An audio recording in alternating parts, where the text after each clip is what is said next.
ಸ್ನೇಹಿತರೆ ನಮಸ್ಕಾರ. ಮಹಾತ್ಮ ಗಾಂಧಿಯವರ ಆತ್ಮಕಥೆಯ ಮುಂದುವರೆದ ಭಾಗ, ಎರಡನೇ ಭಾಗ ಇದು. ಮಹಾತ್ಮ ಗಾಂಧಿಯವರ ಬಾಲ್ಯ ಕುರಿತಂತೆ ಇರುವಂತಹದ್ದು. ನನ್ನ ತಂದೆ ರಾಜಸ್ಥಾನಿಕ್ ನ್ಯಾಯಾಲಯದ ಸದಸ್ಯರಾಗಲು ಪೋರ್ಬಂದರನ್ನು ಬಿಟ್ಟು ರಾಜಕೋಟೆಗೆ ಬಂದಾಗ ನನಗೆ ಆಗ ಸುಮಾರು 7 ವರ್ಷ ವಯಸ್ಸು. ನನ್ನನ್ನು ಶಾಲೆಗೆ ಅಲ್ಲಿ ಸೇರಿಸಲಾಯಿತು. ಶಾಲೆಯಲ್ಲಿ ಕೆಲವು ಶಿಕ್ಷಕರ ಹೆಸರು ಮತ್ತು ಸಹಪಾಠಿಗಳ ಹೆಸರನ್ನು ಬಿಟ್ಟರೆ ಮತ್ತಾವುದು ಕೂಡ ಅಲ್ಲಿ ನನಗೆ ನೆನಪಿನಲ್ಲಿ ಉಳಿದಿಲ್ಲ. ಪೋರ್ಬಂದರಿನಲ್ಲಿ ಇದ್ದ ಹಾಗೆ ಅಧ್ಯಯನದ ವಿಚಾರವಾಗಿ ಇಲ್ಲಿ ಹೇಳಿಕೊಳ್ಳೋದು ಏನೂ ಇಲ್ಲ. ನಾನು ಒಬ್ಬ ಸಾಧಾರಣ ವಿದ್ಯಾರ್ಥಿಯಾಗಿದ್ದೆ. ಈ ಶಾಲೆಯಿಂದ ನಾನು ಸರ್ಬನ್ ಶಾಲೆಗೆ ಹೋದಾಗ, ಅಂದರೆ ಪ್ರೌಢಶಾಲೆ ಅದು, ಆಗ ನನಗೆ 12 ವರ್ಷ ಇತ್ತೆಂದು ನನಗೆ ಅನಿಸುತ್ತೆ. ಈ ಅಲ್ಪಾವಧಿಯಲ್ಲಿ ನಾನು ನನ್ನ ಶಿಕ್ಷಕರ ಜೊತೆಯಲ್ಲಾಗಲಿ ಅಥವಾ ಸಹಪಾಠಿಗಳ ಜೊತೆಯಲ್ಲಾಗಲಿ ಎಂದೂ ಸಹ ಸುಳ್ಳನ್ನು ಆಡಿರಲಿಲ್ಲ. ನನ್ನ ಕೆಲಸ ಏನು ಅಂತ ಹೇಳಿದ್ರೆ, ನನ್ನ ಪುಸ್ತಕಗಳು ಮತ್ತು ನನ್ನ ಪಾಠ ಇವು ಮಾತ್ರ ನನ್ನ ಸಂಗಾತಿಯಾಗಿದ್ದವು. ಶಾಲೆಗೆ ಸರಿಯಾದ ಸಮಯಕ್ಕೆ ಹೋಗ್ತಾ ಇದ್ದೆ. ಶಾಲೆ ಬಿಟ್ಟ ತಕ್ಷಣವೇ ಮನೆಗೆ ಓಡಿ ಬರ್ತಾ ಇದ್ದೆ. ಮಧ್ಯದಲ್ಲಿ ಯಾರ ಜೊತೆಯಲ್ಲೂ ಕೂಡ ಬೆರೀಲಿಕ್ಕೆ ಇಷ್ಟಪಡ್ತಾ ಇರಲಿಲ್ಲ. ನಾನು ತುಂಬ ಸಂಕೋಚ ಸ್ವಭಾವದವನಾಗಿದ್ದೆ. ಹಾಗಾಗಿ ಯಾರಾದರೂ ಕುಚೋದ್ಯ ಮಾಡಿಯಾರು ಎಂಬ ಅಳುಕಿನಿಂದ ನಾನು ಯಾರ ಜೊತೆಯಲ್ಲೂ ಬೆರೀಲಿಕ್ಕೆ ಇಷ್ಟಪಡ್ತಾ ಇರಲಿಲ್ಲ.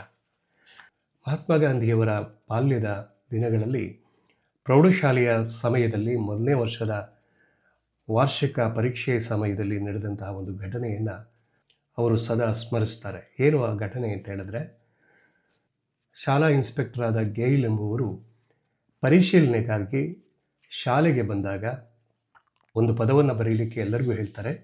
ಅದು ಕೆಟಲ್ ಎಂಬ ಪದ. ಆ ಪದವನ್ನು ನಾನು ಸರಿಯಾಗಿ ಬರೆದಿರೋದಿಲ್ಲ.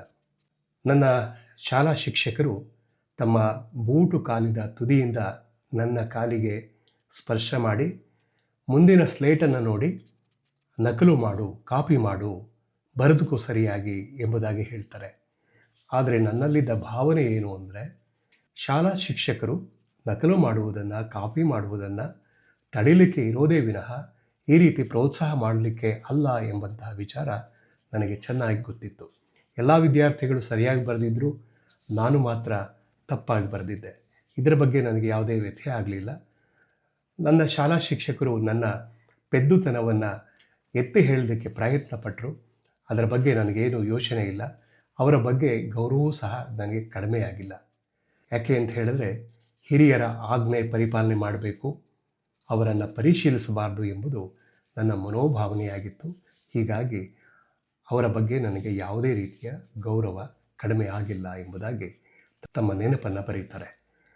ಇದೇ ಅವಧಿಯಲ್ಲಿ ಇನ್ನೆರಡು ಘಟನೆಗಳು ಅವರ ನೆನಪಿನಲ್ಲಿ ಇರುತ್ತೆ, ಆತ್ಮಚರಿತ್ರೆಯಲ್ಲಿ ಬರೀತಾರೆ. ಏನು ಅಂತ ಹೇಳಿದ್ರೆ, ಇವರು ಸಾಮಾನ್ಯವಾಗಿ ತಮ್ಮ ಪಠ್ಯದ ಹೊರತು ಬೇರೆ ಯಾವುದರ ಬಗ್ಗೆನೂ ಹೆಚ್ಚಿಗೆ ಆಸಕ್ತಿ ವಹಿಸಿರುವುದಿಲ್ಲ.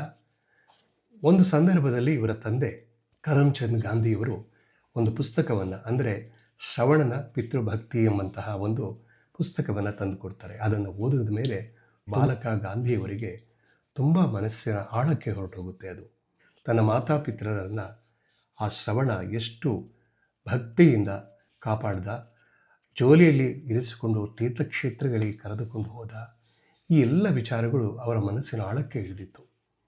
ಇದೇ ಸಮಯದಲ್ಲಿ ಪ್ರದರ್ಶನಕಾರರು ಆ ಊರಿಗೆ ಬಂದಿದ್ದರು.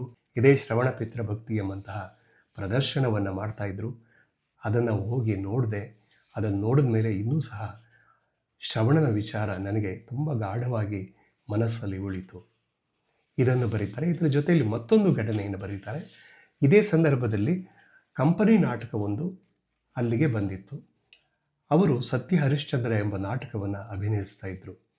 ಆ ನಾಟಕಕ್ಕೆ ಹೋಗಲಿಕ್ಕೆ ನನಗೆ ಅಪ್ಪಣೆ ಸಿಕ್ತು. ನಾನು ಆ ನಾಟಕವನ್ನು ಹೋಗಿ ನೋಡಿದೆ.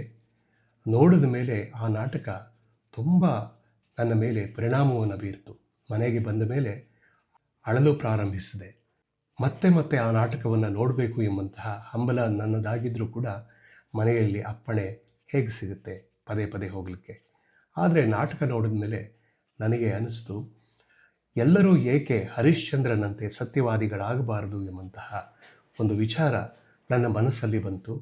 ಹರಿಶ್ಚಂದ್ರ ಸತ್ಯದ ಹಾದಿಯಲ್ಲಿ ನಡೆದಾಗ ಅವನಿಗೆ ಬಂದಂತಹ ಕಷ್ಟ ಕೋಟಲೆಗಳು ಎಲ್ಲವನ್ನ ಮೀರಿ ಹೇಗೆ ಅವನು ಸಫಲನಾದ ಎಂಬ ವಿಚಾರ ಮನಸ್ಸಿನ ಆಳಕ್ಕೆ ಹೋಗಿತ್ತು.